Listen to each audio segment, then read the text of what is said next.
Well, hey everybody. Um, it's never good when I have to make videos like this on this channel. I've told you in previous videos I've had to, do videos of this type before, and it's really, it's it's stuff that happens in your life, I guess you could say, but this one's definitely a different kind. All right, and I'll explain what I mean about all that.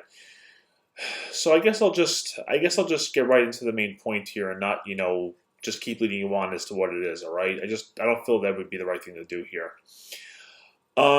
Basically, this past Wednesday, June 3rd, um, my sister-in-law had a baby, and the baby was stillborn. So, for those of you who don't know what that means, it basically means the baby's born dead. All right, and before anybody asks, no, it has nothing to do with the whole virus thing. Okay, that this is completely unrelated to that. It has nothing to do with it. And the baby was a girl. Now, this result really wasn't all that surprising, so to say. But when it happens, it really eventually hits you. Okay, and I'll get into that. Basically, what had been going on was when my sister in law was about 4 or 5 months pregnant, there were some issues with the baby. I remember her initial concern was that the baby wasn't really moving much, and I think both her and my mom were kind of concerned about that. And she had some tests done, and among all the medical terms that I can't remember, um, excuse me, the one thing that I do remember about it is that her kidneys weren't developing properly, and again, there were some other issues here and there. So, basically, with all the stuff that was going on, and just hearing about what had to be done, in the back of my head, I did have a feeling that this would happen. But of course, that's not my place to tell them that. So, I kept my mouth shut. But just in my mind, I was just worried about that. Like I had mentioned, my sister-in-law being pregnant and me becoming an uncle in previous videos. Uh, just because it was like a good thing, but because of the issues that was going on here, I kept quiet about it. I never really told anyone, except for maybe like one or two people, I think it was. Uh, so basically, I guess I'll tell you exactly what happened on June 3rd. So the Saturday before that day, my folks had went away on vacation for which were planned 2 weeks. So Wednesday morning rolls around. It's maybe 5 minutes after I get to work.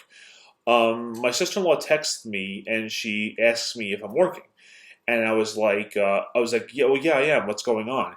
And then she basically told me that she was admitted to a hospital because the baby wasn't doing well. And as soon as I heard that, I basically knew today was going to be the day that something was going to happen. So I'm working just normally throughout the day, and then my mom obviously texted me maybe an hour or two later because she was letting me know that they were coming home early that day for obvious reasons because of what was going on with my sister-in-law. So basically, I work. My brother got that day off, for obviously, and he went to the hospital to spend time with her. Then I had worked my normal full day, and he asked me if I could pick him up at his house because what he was doing was he was eventually going to bring one of their cars back to his house so that way the person who was watching their kids could use it in case they had to. And he wanted me to bring him back to the hospital. So, that's what I did. It was a family emergency, so I obviously did that. I drove from work to his house, um, brought him back to the hospital, and then I basically headed back home. And I got home, had something to eat, relaxed for a couple of hours. Then I take the drive to the airport to pick up my folks. And when I pick them up, that's when my mom tells me they got the message that the baby had been stillborn. And by the way, her name was Gianna, Gianna. Okay, that was her name. And now, initially, when she told me this, you know, I'm not going to say I didn't have much reaction, but I didn't. This is kind of hard to explain, but maybe you can see where I'm going with this. I initially didn't feel surprised about the whole thing because, I had known about my sister-in-law was having pregnancy problems, and, I had it on the back of my mind that that could happen. Um, so I bring him home. It's around like 11 something at night by the time I brought them back. So they're doing what they can, talking with her through text. I go to bed maybe half an hour later. Um, Next day, same thing. Go to work. They go and spend time with them, obviously. And the hard part was that hospitals have restrictions because of the whole virus thing right now. But because of the circumstances, they did allow one extra person in, which was my mom. So that was good. And then I finish my normal work day. I go home, and I didn't really have any plans to do anything that evening, but I was going to go to Long Island to see Jay for Friday and Saturday, which is unrelated to this as well. That was planned well before this, but I was like, I should probably go to my brother's place and just see him for a while because I'm sure he'd love to see me, and I'm really glad I did that. So that later that Thursday, I go to his place, and he's there, my mom's there, my dad, their kids, the person watching their kids. And at some point, my mom had asked me if I wanted to see a picture of her holding a Gianna. Now, initially, I told my mom I was like, I don't know if I could handle that, this and that. But eventually, I was like, that's fine. Go ahead and show it to me. And initially, me seeing the picture, I was totally fine because, you know, um, she looked, again, rough terms here, but just go with them. She looked normal, more or less, okay? And, she looked like how a baby would be if it was born. You know what I'm saying there? And so I handled that just fine. And then I had some dinner. And then after dinner, I think they were trying to put the kids to bed or something. And I'm in their basement watching some episodes of Doug, that '90s show, Nickelodeon back when. And nothing in particular in the episode caused this to happen, but I started seeing the picture of Gianna again, and I'm not going to say I broke down, but I really started to feel really off and like started tearing up. You know what I'm saying? Like it just started hitting me like like oh my god, like that baby was my third niece. She didn't make it.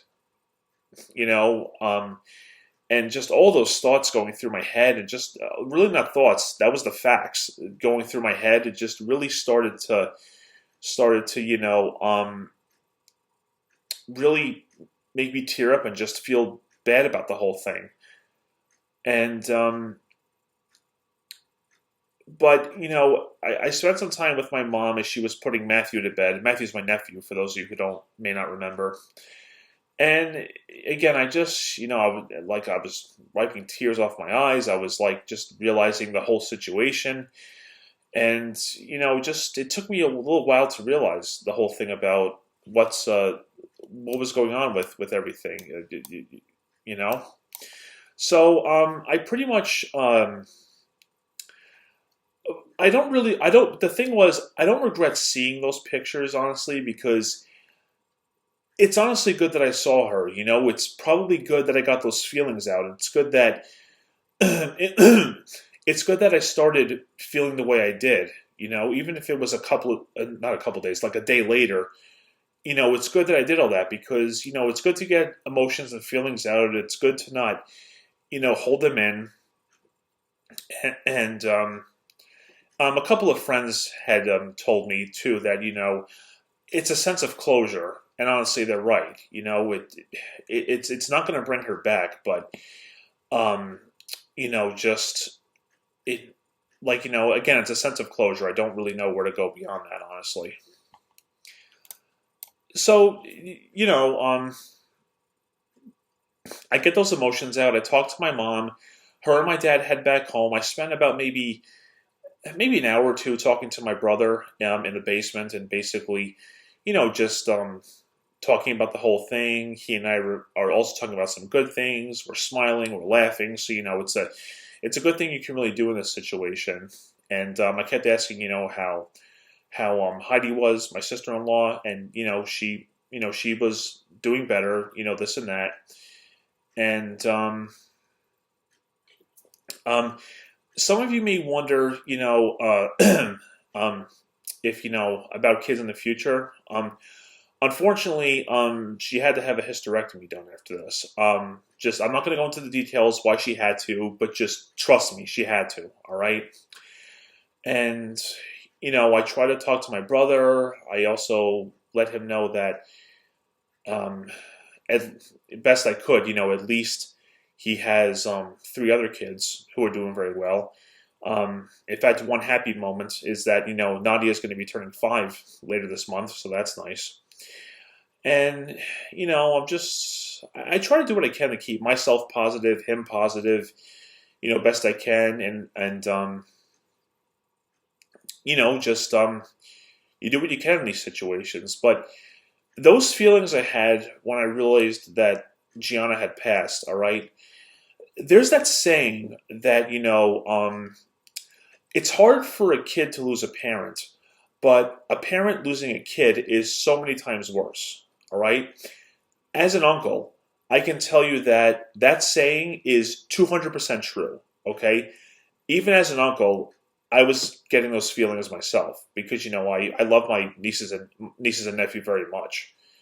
And that tied in with what happened. It's what made me have those feelings. So basically, I still go to Long Island to see Jay, and for his birthday and this and that, and it was a good kind of like mini vacation, de-stressor if you want to call it that. One of the things I did do though was, and I brought Jay along with me on this. My folks and I have wanted to go to the mausoleum where my grandparents are kept, that are on my mom's side. And, with everything that was going on and the fact that I was actually on Long Island, I was like, now's probably a good time to go do this, just go there for a little while and get it done. And I had gone there. I showed, Jay where they were, and it was just a good feeling, I mean, it felt good to do that because I wanted to do that for a while, and with everything that had gone on recently, um, it, it was a satisfying feeling. That's probably not the best term to use, but I think you know where I'm going with that. And so I did that, and then after on Sunday, I drove back to Connecticut, and my sister-in-law came back home that day. And even though I had just driven 2 hours and 45 minutes from Long Island to here, um, I figured I should go to his house again, and I did, and he was really happy to see me. So that's my presence is helping him along. So and hopefully my sister-in-law too. So hopefully that's keeping things up, I guess you could say. Um, so this Thursday we're gonna have a service for her, and I'm sure that's gonna be a tough day when that happens. But at the same time, it's probably the best thing we can do, really, and just to have friends and family around. Again, best case scenario, really, with this. My workplace is fantastic. I texted one of my bosses about what was going on, and she was like, I'm so sorry to hear about your loss. you have my condolences and my prayers. And she says, it's no problem at all. Just let me know when the services are, and you can have that day off, no problem. So that worked out well. I have a lot of personal time to work, so I guess that's one of the situations to use that. And there's probably some other stuff I wanted to say, but I can't remember all of it at the top of my head. But it's definitely probably one of the toughest losses I've ever had in a family. I mean, my grandmother and grandfather, like I told you about.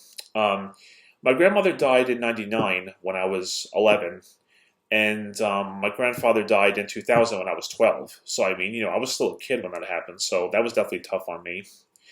But looking back, they were both in their late 80s, so they had a long life, which was very good. Um, Not to change the topic too much, just to kind of go with that. But again, I feel better now that I've talked to friends, I talked to Jay, I'm making this video right now, so I feel better in the sense that I've done all that just to get all this stuff out, and to just like really have like a catharsis of some kind, just not to keep everything held in. Get it out, get your emotions out, talk to people. A lot of my friends have been very supportive too. It really is great. And I guess that's basically it, guys. Just I think I may have had more to say, but I just can't think of it at the moment. You got all the main points. So, like I said, I really don't. Whatever. So again, Thursday is the service, and it'll be a tough day. I won't make an update video about it afterwards, but maybe I'll make a community post or something. You guys can read about it. So, it's been a weird last few days. It really has. We're getting through it. We're doing okay.